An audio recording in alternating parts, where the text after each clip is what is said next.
sanctuary and everyone who is listening on the live stream or listening later to the recording. Each one is a magnificent, magnificent emanation of the One. A magnificent way that the One has revealed itself in individualized, human, finite form. Essentially, we are infinite, moving forward together on this journey of spiritual unfolding.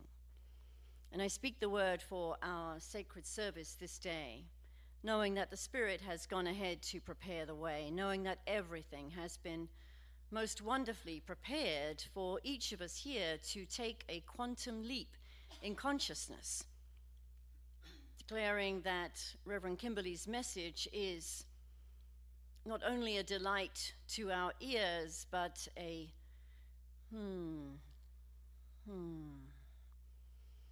beautiful offering to our hearts, such that each one here is transformed from within by the opening of the heart, the opening of the mind, the opening of consciousness, revealing the divine truth that is within and bursting to come out. How grateful I am for the musicians and all of the beings, all of the volunteers who said yes to sacred service here this morning to prepare our sanctuary, to prepare the space, and to accompany each one of us here on the journey of divine unfolding. I bless it all. I name it good. I know that life is having its way this day, and each one here is yielded and surrendered to that larger life, to that expanded life, such that each of us is shifted, transformed, changed, simply by being here, simply by being in this high and holy vibration of the infinite. So giving thanks for the divine outcome of this service, giving thanks for the shifts that take place here, giving thanks for the transformation that is occurring globally through all the dimensions as a result of us being here together in prayer and in conscious attention to the One. I release the word now into law, and I let it be. And so it is. Amen. Thank you. So the reading I picked this morning is from the Science Divine textbook by our founder, Ernest Holmes.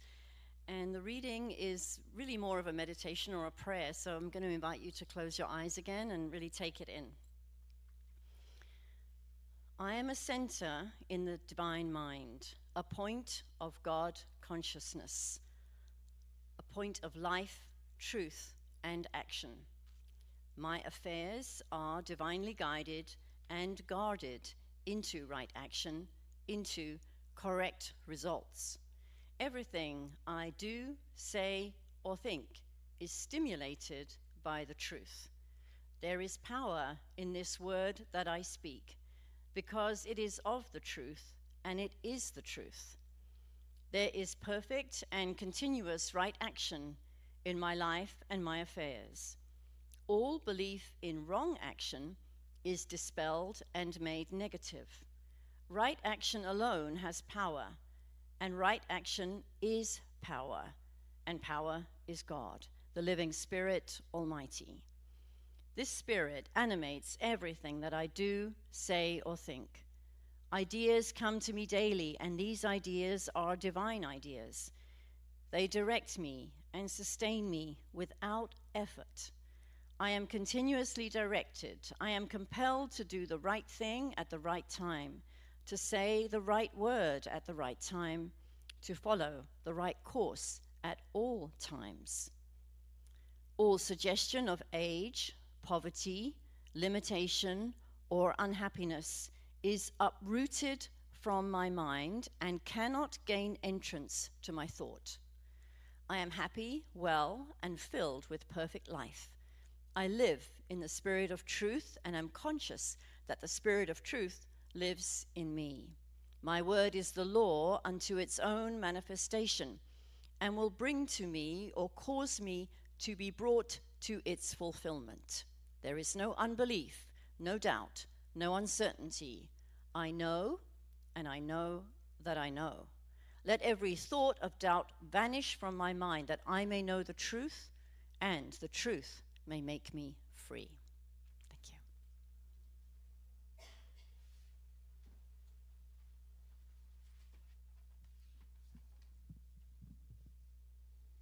This is a little song that was, excuse me, I originally wrote for this congregation. It was for recovery from the Almeida fire, but I think it's still relevant, and it happens to step us right into the talk nicely. So, just to add, it's a song about renewal, hope, and there's a little hidden reference. There are some secret references in this song that you might... Ashland, Talent, Phoenix, and Medford. See if you can pick them out. It's a very local song.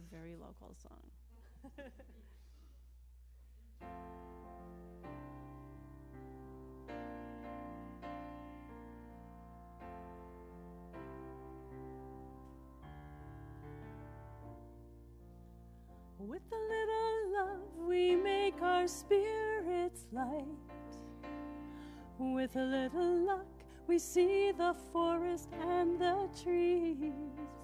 With a little joy the horizon is not so distant. Take my hand and you'll see. Step by step by step. Step by step by step. Step by step by step. Step by step by step. Step by step into that sunlit grove. Step by step we ford the middle stream. Step by step we rise again, turn our talents into dreams and make them real. With a little love and peace and joy deepening inside us, so we can know we're part of everything. We are not alone. Step by step by step. Step by step by step. Step by step by step. Step by step by step. Ooh, ooh, ooh, ooh.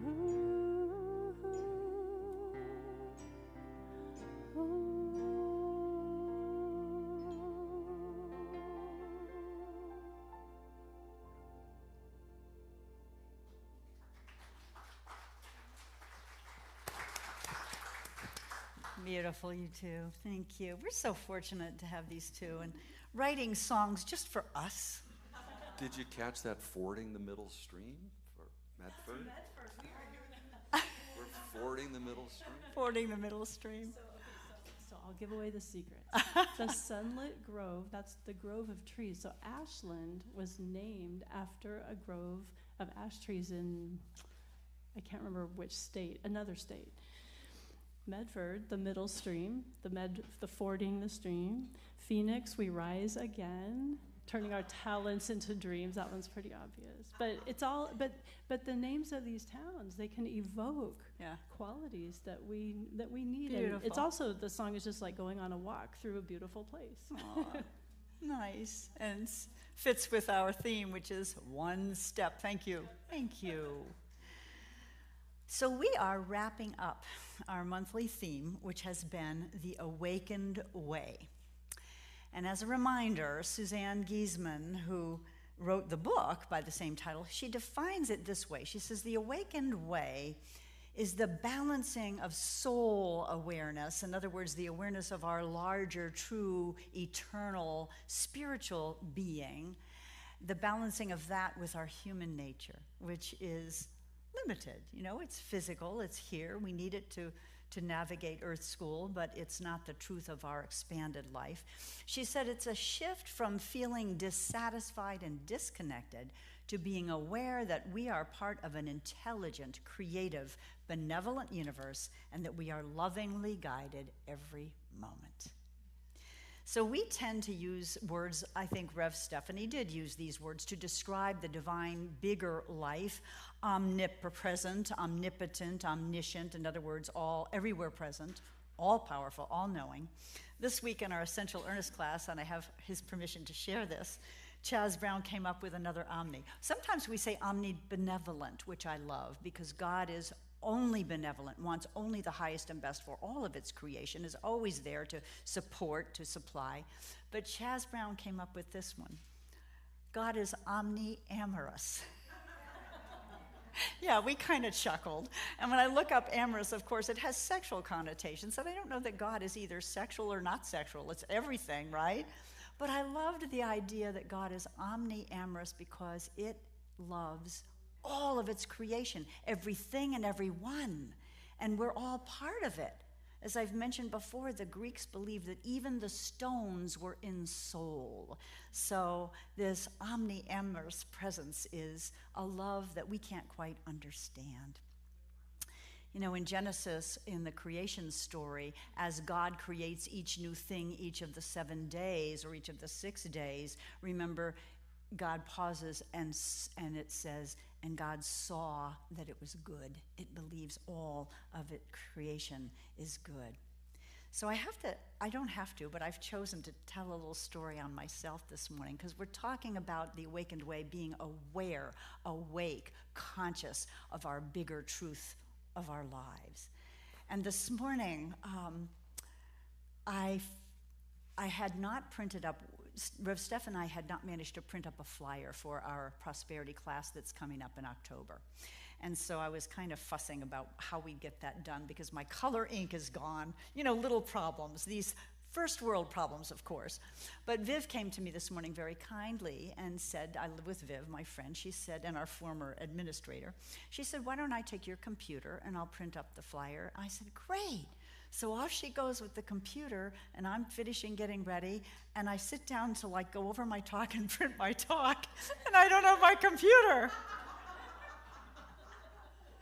So I call her up, and I gotta admit, I was knocked out of my, union with all that is kind of mindset, and I'm like, oh no. She brought the computer back, and I was able to print and go over the talk, and I got here a little bit off center. Anybody ever feel a little bit off center? Yeah, thank you for admitting it. But we have this wonderful tradition when we come early, the practitioner who's on meditation and high watch duty and the practitioner who's on the pulpit doing the prayer and I all sit down and pray. And my two colleagues here, Reverend Stephanie and Carol, did this most beautiful, beautiful, beautiful prayer. And I took that step back into my feeling and knowing that all is well and that I can't be separate from my good. And I left there just feeling so here, present. And I say that just because that's one step always we can take is our prayer. Our prayer. And the first step of our prayer, of course, is recognition, which is recognizing that expanded presence with which we are one always. So thank you, Rev Stephanie and Carol. I was given this title today, One Step. You all probably have heard the Chinese proverb, a journey of 1,000 miles begins with a single step. It's attributed to Lao Tzu, written in the Tao Te Ching from the 4th century BC. Of course, we know there's no new spiritual truth. It's always true. And so what I'm doing is kind of summarizing the whole month. If you remember, if you were here the first Sunday, I talked about what are we feeding ourselves? Where is our focus? Because we get to choose. The second week, Reverend Abigail Scherer was here with us, and her talk was belonging to the infinite, because we do, right? And last week, of course, I talked about, are we choosing Velcro or Teflon? Are we choosing to be like Velcro for the things that matter, for truth, for the expanded soul awareness, for forgiveness, for love, and so on? And are we choosing to be Teflon for those things that don't serve us? Resentment, anger, limited beliefs, all that sort of stuff. And we talked as well last week about synchronicities, because as we are connected to that bigger truth of who we are, magic happens, right? synchronicities happen, that coincidences that are really the divine stepping in to help us out or to give us a message. Charles Fillmore, who was the founder of Unity, said this. He said, "The greatest weapon against stress is our ability to choose one thought over another. One thought at a time." And this is really the essence of our New Thought teaching. Our thoughts are creative. Just as God spoke the world into being, we get to think and speak and pray our experiences into being. So shifting a thought may be one simple thing, but it makes a big difference. It can make a huge difference. Ernest Holmes is famous, the founder of Science of Mind, for saying we need to both treat and move our feet, meaning treat our minds, which is our way of praying, treating our own minds to know the bigger picture. But we can't just pray. We have to take a step in the direction of what we want to experience. And when we do that, we give a message to the divine intelligence that we're serious, right? And I wanted to talk today about inertia. You know, the world is a tough place right now for a lot of us, and it can be. It can be depressing, it can be discouraging, it can be disruptive, it can be disparaging, and all of that. And you know, it's even easy to get depressed. I don't know if any of you've experienced a little, at least anxiety, if not depression lately. As a former counselor, I remember that one of the best pieces of advice a counselor can give someone who's experiencing depression is to take one step.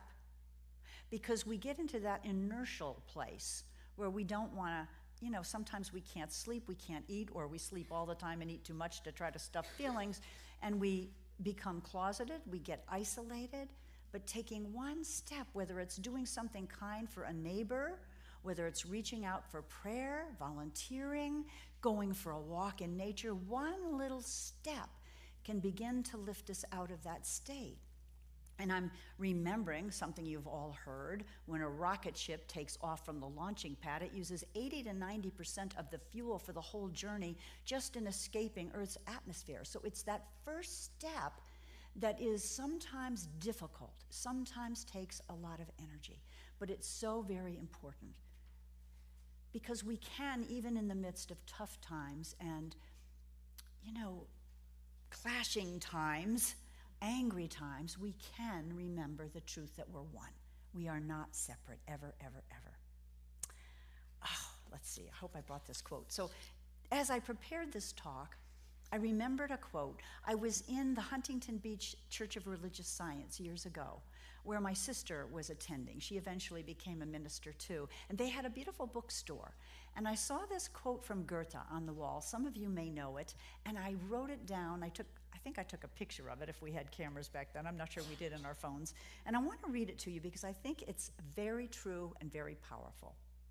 I think that this is Goethe's quote, and often tucked into the end of it is another quote that's attributed to William Hutchinson Murray. A lot of times it's all attributed to Goethe, who of course was like the Shakespeare in Germany, right? So here is how it goes. Until one is committed, there is hesitancy, the chance to draw back, always ineffectiveness. The moment one definitely commits oneself, then providence moves too. God, Spirit, moves too. All sorts of things occur to help one that would never otherwise have occurred, which is the synchronicity. Whatever you can do or dream you can, begin it. Boldness has genius, power, and magic in it. Begin it. So this idea of intention and setting intention is so powerful because we are not alone in this world, right? We have human helpers, we have unseen helpers, we have the Spirit, the Creator who created us, who always is available to help. That law is always available to say yes to our prayers, to our heartfelt desires. And I had two examples of my own life come up. One of them I told in class this week, so the few of you who are in my class and here today, forgive me for repeating myself. But this is the power of intention and then releasing that intention, knowing that we're supported. We don't have to make things happen.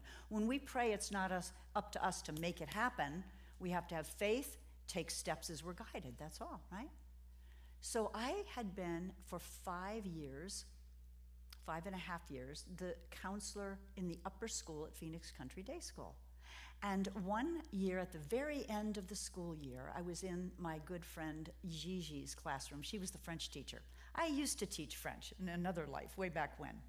And she was preparing to go to France for a long time to bone up her French, to, make her French more facile. And I hadn't been in a while. And I said to her, I literally remember my words. I said, by God, Gigi, next summer I'm going to France. And I totally forgot about it. It was like saying a prayer, setting my intention, and releasing it. That was June. In May of the next year, I get a call. Now, listen to this synchronicity. It was the mother of my son's best friend when they were back in preschool. He's now in high school. So it was years ago. Sandra, and she goes, Kimberly, I am going to France. Her husband had died, and she had frequent flyer tickets that were about to expire. I've got frequent flyer tickets in a school fundraiser at her son's private school. She had, She had in a auction. She had bid and won a week's stay in a big stone farmhouse in the south of France. And her sister's best friend had married a Belgian man, and they had a place in the Riviera in Vence above Nice. She said, I'm going for 2 weeks, but I really would love someone to come with me who speaks the language. Would you consider coming? Everything is paid for. So that, and then I remembered, OMG, right? I actually, for a moment, thought, oh, maybe I shouldn't go, because I had just quit my job and was trying to start up a new home business, and then I went Kimberly. When God hands you a gift like that, you don't say no. The other example was when I was finishing up my master's degree in counseling. It had been an intense journey for 3 years in school, and I still had children at home. So when I graduated, I decided that I'd take the summer off, and I thought, then I'll look for a job. In fact, I set a goal for myself of the day I would write my resume. It was around October 15th. I don't exactly remember the date. And I thought, wouldn't it be great if I could get a job that started in January? I was married at the time, and I didn't have to start a job right away. And I thought, that way I could really take some time, because it's been so busy, and spend time with my kids and so on. So the week before that date where I had said I will write my resume, that Monday, the date to write my resume was Friday. That Monday, I get a call from my good friend Lisa, who had graduated a year ahead of me, who worked at Phoenix Country Day. The high school counselor, the upper school counselor, was leaving. She was going to be a headmaster at some other private school, and they were looking for a counselor. And this was an awesome job. It wasn't guidance counseling. It was teaching and coaching kids, teaching leadership classes, heading the advisor program, taking the kids on the freshman trip. It was a great, great job, right? So she said, you got to get your resume in by Friday to Galen. That was the day I said I'd write my resume, right? So the universe would, all right, Kimberly, you said you were going to do it. I got a nudge to take that step. So I did get the resume in. I had the interview. We hit it off, the headmaster and I, so well. We had both gone to schools in Boston, and he knew my school and I knew his school, and just so many things lined up. And I ended up, like I said, for 5.5 years in this great job. And the beauty of it was they wanted me to start in January, right? I mean, it doesn't get any better than that, right? We can't figure that out, but Spirit can. How beautiful. And so sweet it was, because it was an academic calendar. I had summers off if I wanted it, and, I was home with the kids. It was just so very perfect. So, again, setting an intention, but not feeling like we have to muscle through it to take a step when we're guided. And boy, if we don't take that step, maybe Spirit's going to nudge us and we have to. But it's a beautiful, beautiful process. I read recently that there are rut stories, and then there are river stories. And we can imagine what the difference is. When you're in a rut, you don't see over the edge. You're kind of trapped. You're doing the same thing over and over again. You have no expansive view. When you're in the river, You're flowing with life. You're accepting what comes. You are going new places. Everything is being renewed. And I think that's the way we are meant to live life, when we know we can never be alone. As Rev Stephanie prayed for us, we are not alone in this journey. We are one with the infinite, infinite love, omniamorous being.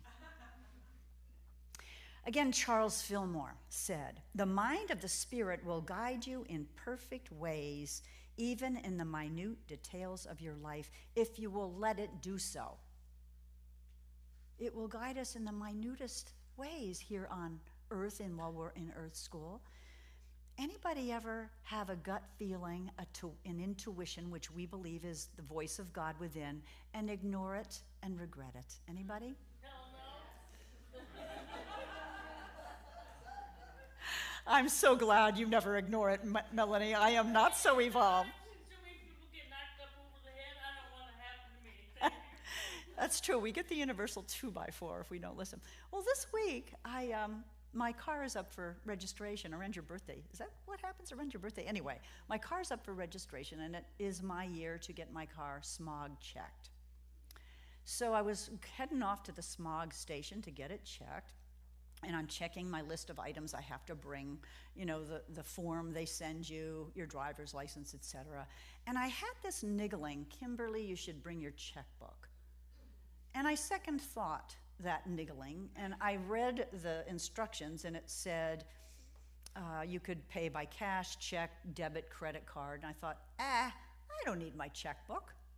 And off I went.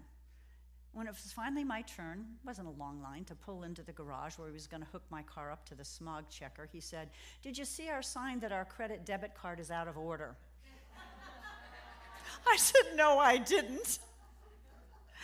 So it ended up, I could get the smog check because I had $20 for the test. I couldn't complete the process because it was more than cash than I had. And I thought, for gosh sake, how hard would it have been to have gone to my desk drawer and tucked that? But who uses checks anymore? I don't.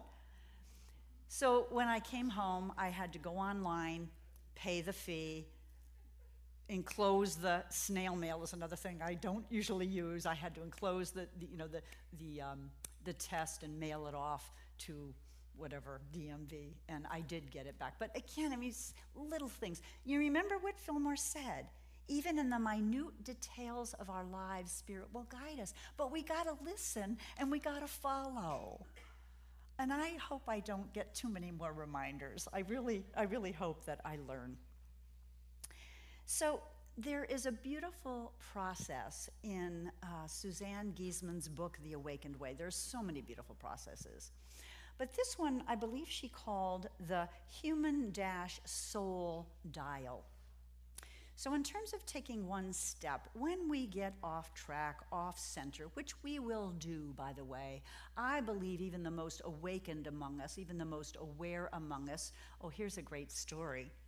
Suzanne Gieseman, who is very awakened, very in tune, very in touch with all that is, one day she explained she was driving their SUV. I think it was one of those SUVs that's all one piece. She said it was a 45,000-pound piece of machinery in rush hour traffic over one of the Bay Bridges or one of the bridges in San Francisco. Her husband Ty sitting next to her. And she's kind of white-knuckled. And this car zips past them and cuts her off, floats right in front of her. And she said, my hand went up in the air with an X-rated gesture, which you can imagine what it was. And her husband promptly pumped his fist in the air and said, "Yay, she's human."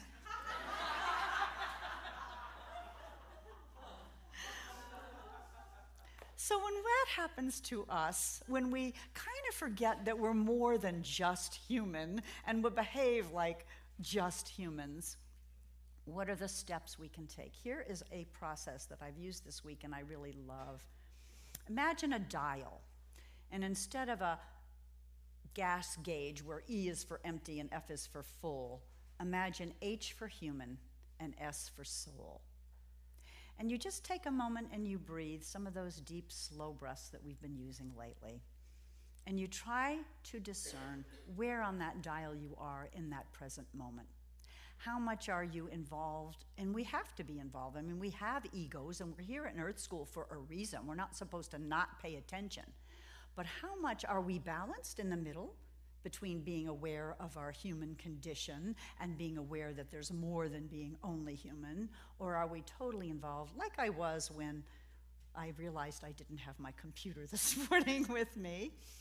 Or are we in that state of bliss and peace and total unity that happens when we are in meditation and we're totally, totally knowing how connected we are?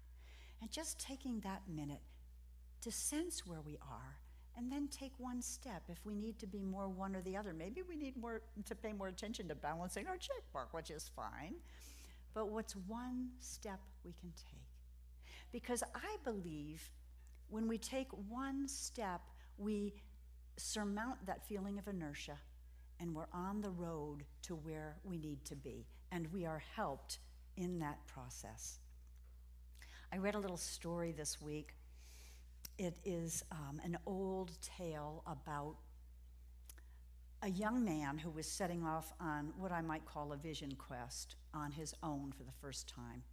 And an elder in his village gifted him a lantern.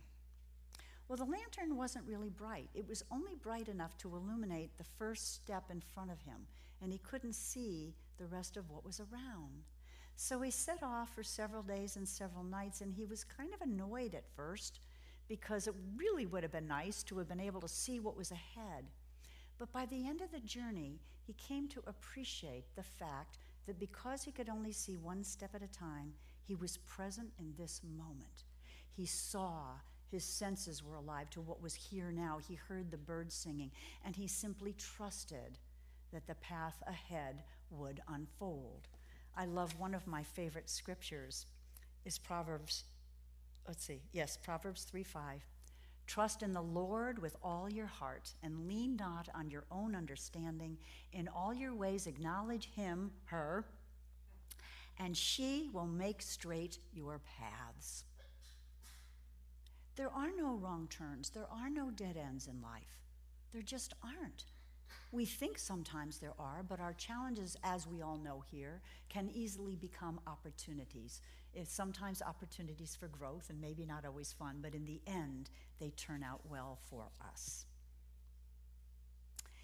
Paul, in his letter to the Colossians, wrote, "Set your minds on things that are above, not on things that are on earth." I think that is very, very good advice.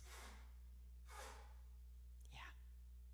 So I wanted to close, and I didn't bring the book up, so I'm going to have to fetch it, by reading something from Suzanne Giesman. She is echoing something that is a very important lesson in A Course in Miracles, which is the Course tells us there's only one thing that really needs to be healed, and that is the tiny mad idea that we can ever be separate from God.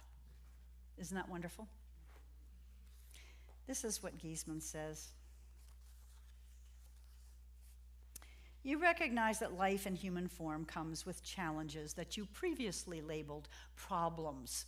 This is when we become awareness, and we become an expanded soul rather than a tiny, only human being. The only problem worth resolving is a sense of separate me. In the awareness of your multi-dimensional nature as awareness in expression, all other problems are transformed into opportunities. You know with all certainty that at the deepest level, all is well. All is well, my friends. Let's go into prayer.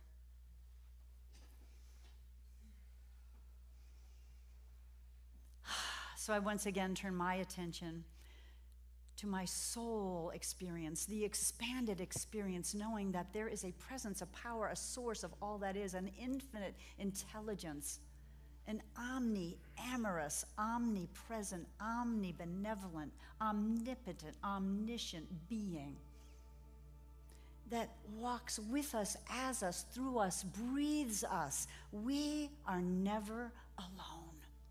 And this same presence, which is clarity, freedom, beauty, order, love, peace, power, and so much more expresses itself uniquely in a precious way as each one of us. Everything that we see, everything that we touch, and that which we haven't even discovered yet was made by and made of God stuff.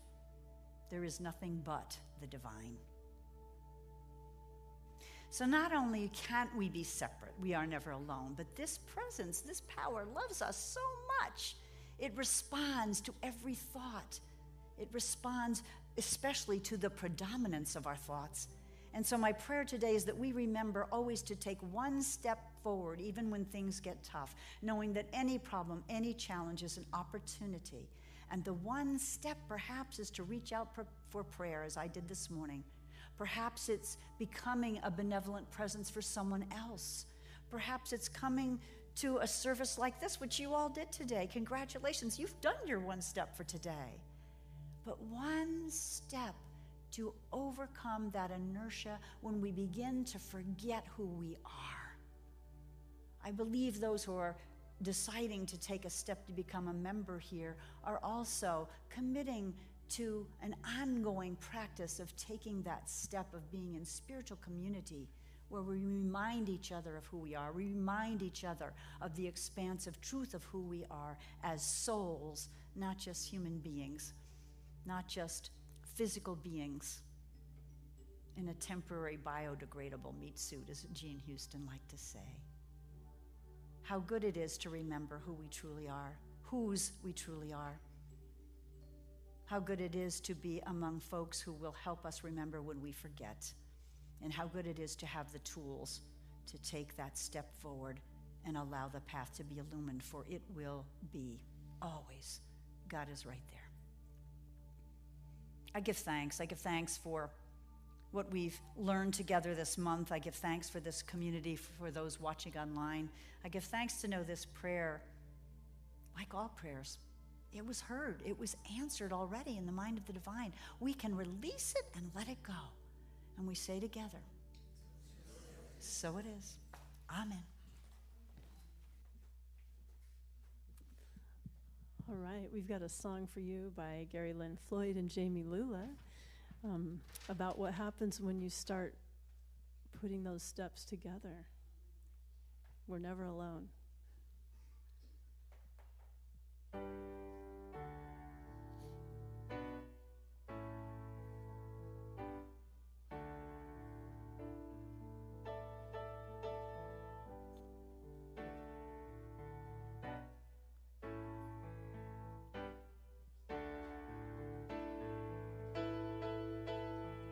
Walk a mile or a minute in another man's shoes. He's got a path to take to find his truth. Any way you spin it, he's a lot like you, finding his faith on roads that you'd never choose. Keep on walking. Keep on walking. Don't let it cloud your vision. Love be your only mission Always. Let go the old condition. Let love be your only mission. Always. Keep on walking. Keep on walking. Tell a tale, you're in it. Hear a brother man's blues. Got a destination now and no excuse. Why would you condemn it when it's not your own? You can't unsee the light once it has shone. Keep on walking. Keep on walking. Don't let it cloud your vision. Love be your only mission. Always. Let go the old condition. Let love be your only mission. Always. Keep on walking. Keep on walking. One foot in front of the other, hand in hand, one with another. Walk with your sister and brother always. One foot in front of the other, hand in hand, one with another. Walk with your sister and brother always. Don't let it cloud your vision. Love be your only mission always. Let go the old condition. Let love be your only mission always. Don't let it cloud your vision. Love be your only mission always. Let go the old condition. Let love be your only mission always. Keep on walking. Keep on walking. Keep on walking. Keep on walking.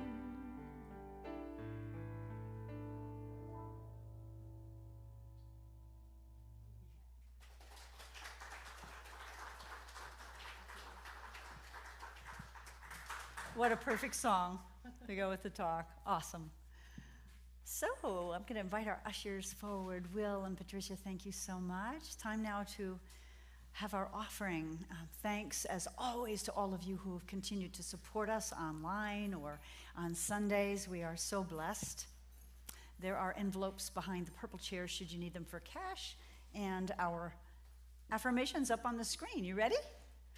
Graciously I give from a place of love, knowing that as I give, so do I richly receive. So it is.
It was what?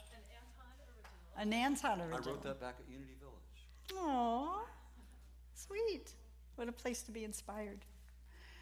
All right, so I'm going to bring Treja up to do our announcements. I'm going to steal the first one away from her because it's about our new members class.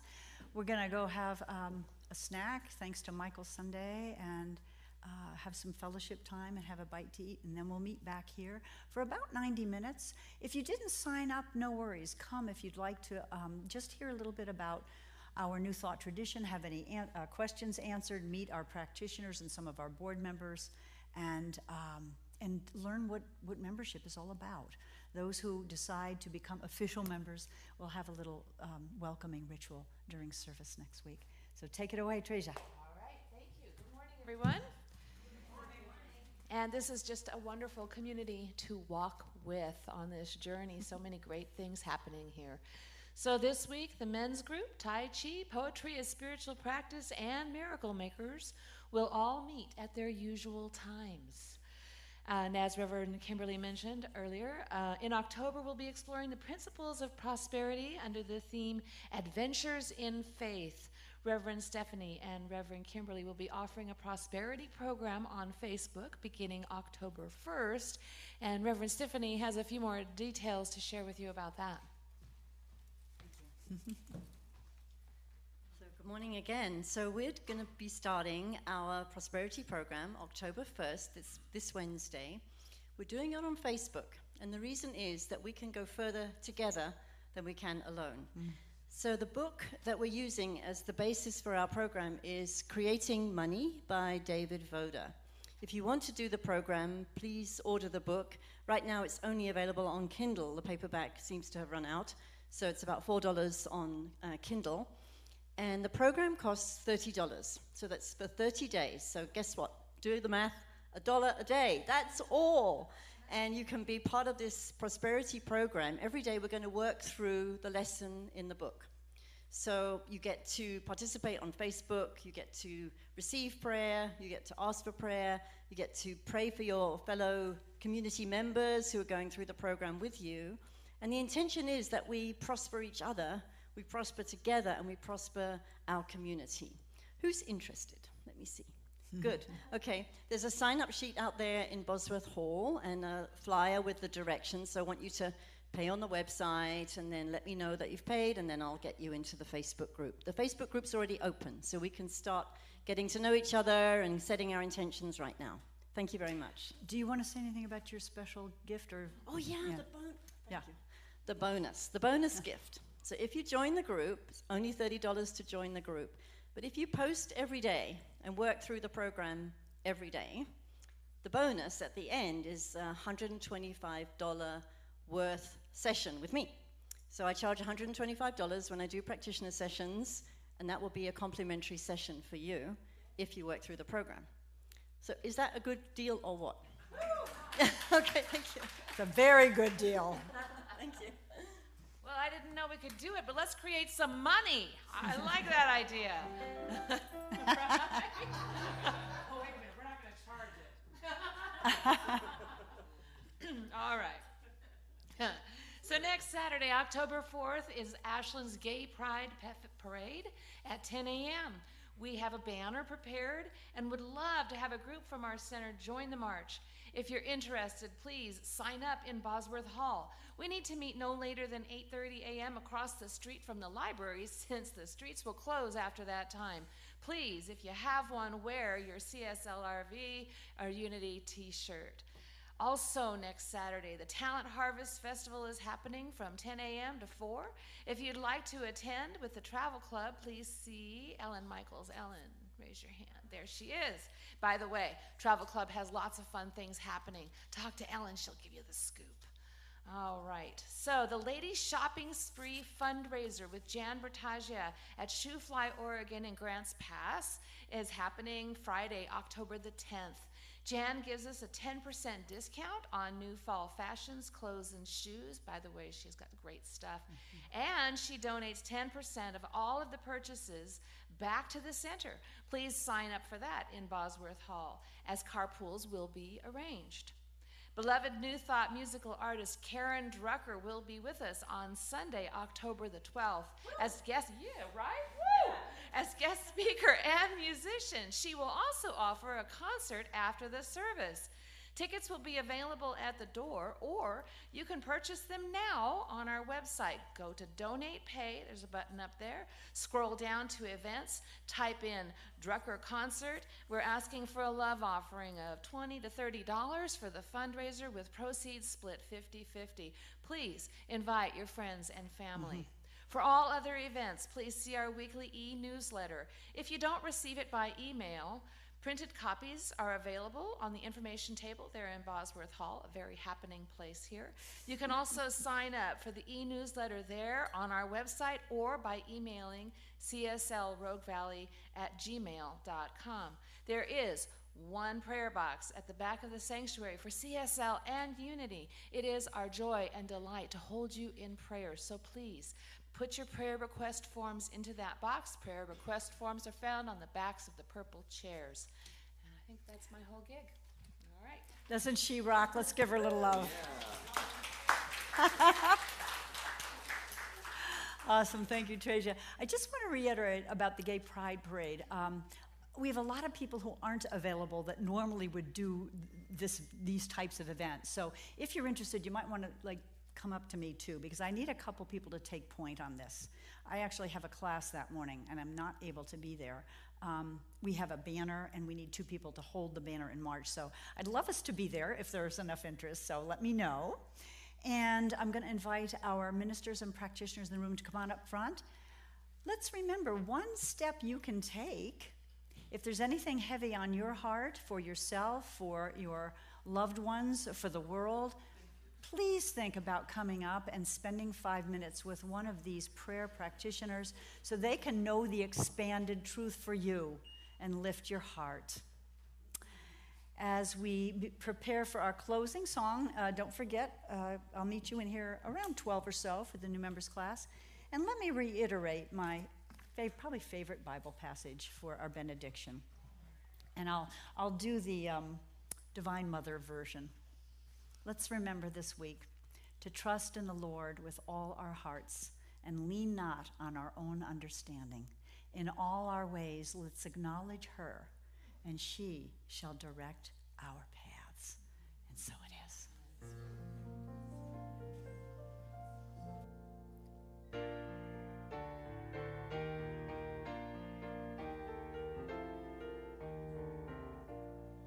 Let there be peace on earth, and let it begin with me.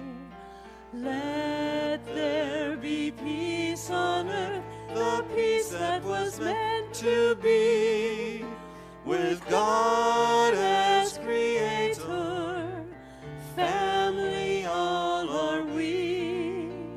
Let us walk with each other in perfect harmony. Let peace begin with me. Let this be the moment now. With every step I take, let this be my joyous vow. To take each moment and live each moment in peace eternally. Let there be peace on earth, and let